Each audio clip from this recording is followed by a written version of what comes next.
Saludos a todos. La inflación continúa disparada en los Estados Unidos y en Europa. Vámonos a los datos y a continuación vamos a comentar lo que está ocurriendo en los mercados.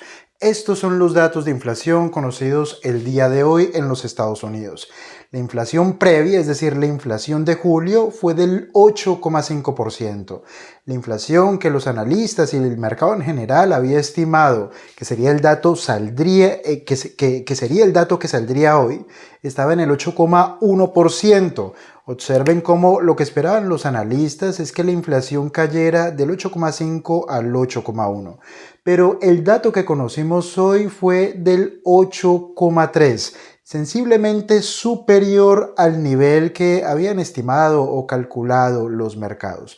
Este es el índice general de precios o el IPC, pero el más importante es el nivel de inflación considerada como núcleo o inflación core. En este caso, la inflación núcleo para julio fue del 5,9%. El mercado sí que esperaba que subiera y el número calculado estaba en torno al 6,1%, pero el dato que finalmente salió fue del 6,3%. ¿Por qué la inflación núcleo es tan importante? ¿Por qué la inflación core es la más importante?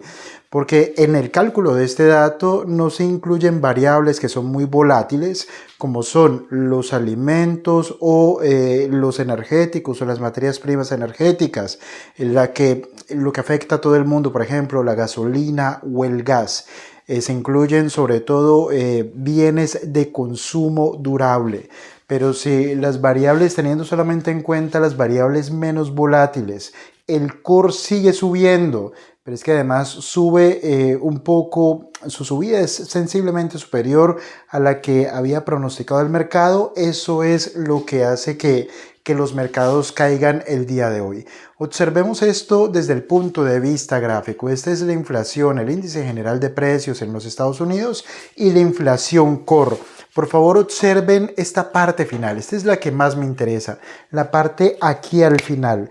Observen que la inflación núcleo parece que vuelve a repuntar. No sé si se nota en el gráfico, ella cayó con el dato anterior, pero esta vez vuelve a repuntar.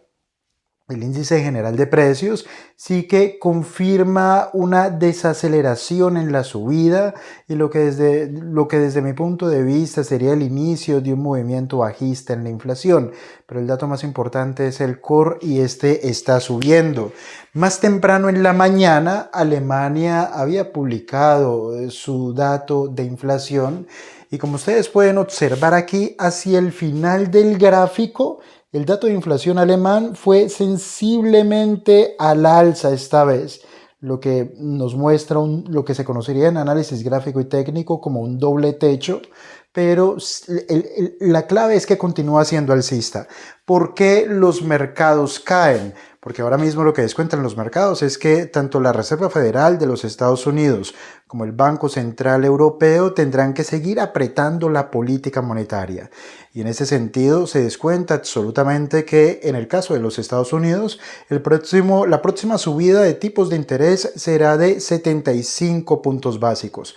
A medida que suben los tipos de interés en los Estados Unidos, el dólar se fortalece frente al euro y frente a las demás divisas del mundo.